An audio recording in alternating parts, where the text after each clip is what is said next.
If you decide to pat me on the head, say I'm cute, and shuffle me out the door, there's no cost, no obligation. So I felt safe working forward in securing a proposal for you.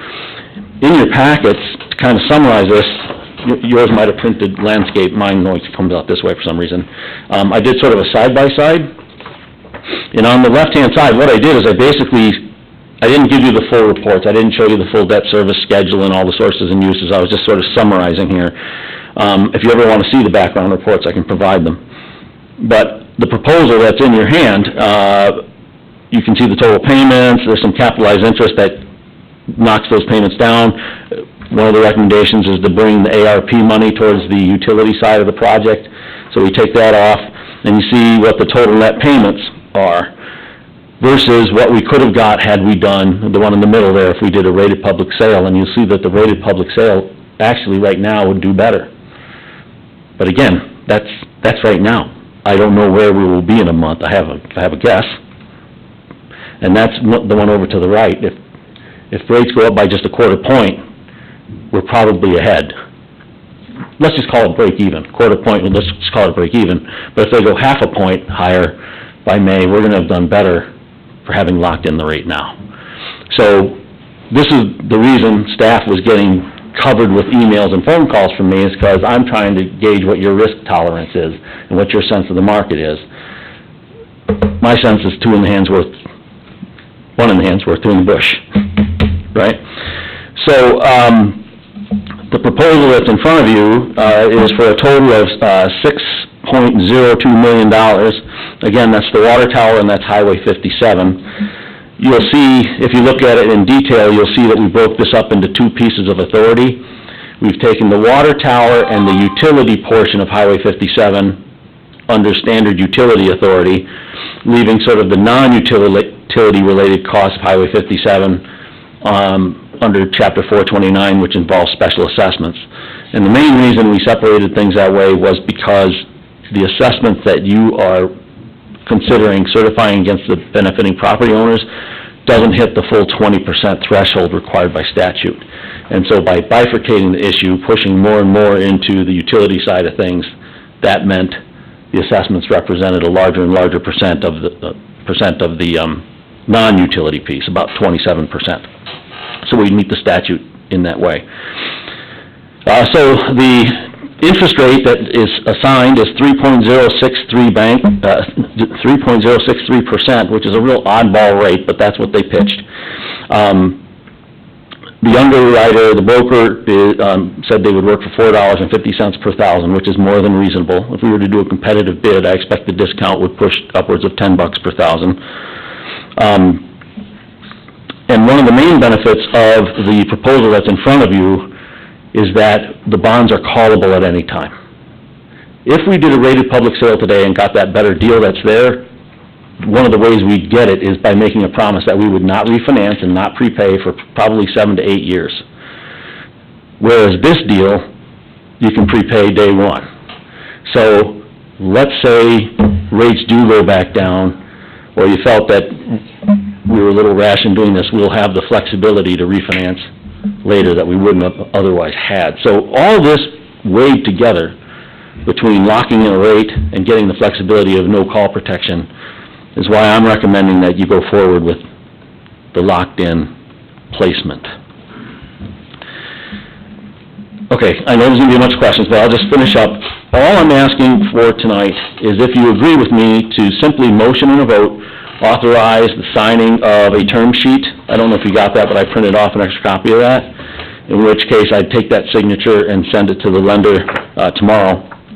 But I'll be back in 2 weeks, where we'll have bond counsel craft the actual formal sales resolution, so you'd actually have a resolution that you would pass to formally award the bonds, but with the understanding that if you sign this term sheet, you're going to do that. We're basically just going through the motions at that point.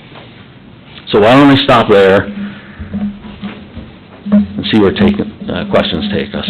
I do have that sales method up on the screen too, so you can see it a little bit better in case you didn't have a real good chance to look it over. You know, when these things come in, I try to get them out to you as soon as I can. I apologize for people that don't get a chance to read through it all as much, but with this fluid situation, I guess the the perspective from staff was the biggest plus is that we have that surety, we'll have the locked-in rate, and also the fact that these are callable at any time. So if the interest rate environment changes in a positive way, which we've seen before, 6 months ago, I don't know that how many people would have predicted mortgage rates would be over 5% for a 30-year. I mean, I'll tell you, got a lot less junk mail that I've been getting than I was before 6 months for all the refis. I'm sure you're probably the same, but that's kind of the strength of this proposal is, part of the issue is also that we didn't really know what the final number is gonna be. Brandon's been helpful and been really working with MnDOT to try and get that number to us as soon as he can, but even now, there is a possibility there'll be some overage from that project, depending on which contractor MnDOT selects. They haven't really finalized that as far as I know, Brandon. That's correct. And so we may be looking at having to, get something else in a bond issuance if we do one next year. But, that isn't our goal, obviously, but, we try to do the best we can with what we've got, so. Perfect. Any questions for Mr. Rubani? I happen to agree 100% with the outlook. I've done more placements, this year. I mean, well, we're in Dodge County. 10 million we just did at the county level. And, theirs panned out to be a really good decision. I expect this would be the same. Agree. Any questions? Do you guys have technical questions or anything? No?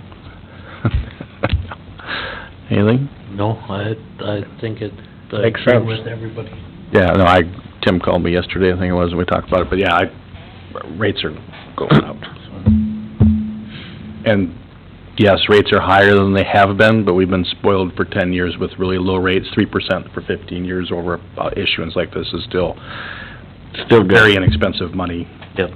On a historical basis, so. Yep, back in the 90s, I remember 5% for 15-year money was decent. Yeah. So what you need from us then is an approval of... Motion and vote to authorize Term sheet. signature of the term sheet, which I'd grab your signature before I left tonight if you did. I'll make the motion that we sign and move forward with this. Okay, do we have a second? Second. All in favor, say aye. Aye. Opposed? Motion carries.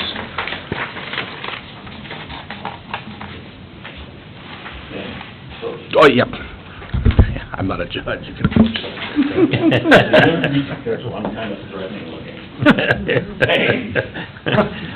You're too fit, that's the problem.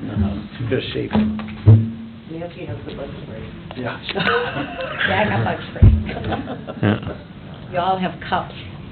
Yeah. Thanks, Mike, appreciate the work Thank too. you. Yep, thank you. All right, thanks, Mike, appreciate it, we'll see you in a couple of weeks. 2 weeks? Yep. All right, Thanks, anything, guys. let staff know. And thanks, staff, for helping with Mike on that, get this going, 'cause it's kind of, time sensitive right now. Well, thanks to Mike for working with the other placement though, too. He did a lot of work with that. Sure, great, thank you. Yeah, but that's my job. Well, I know, but Okay, we'll move on to the mayor's report. Thanks, Mike, have a good trip home. See you in 2 weeks. Mayor's report, I got an Arbor Day proclamation for April 29th to declare that that's Arbor Day in the city of Casson. Proclaim The that, requirement for our Tree City USA, yep.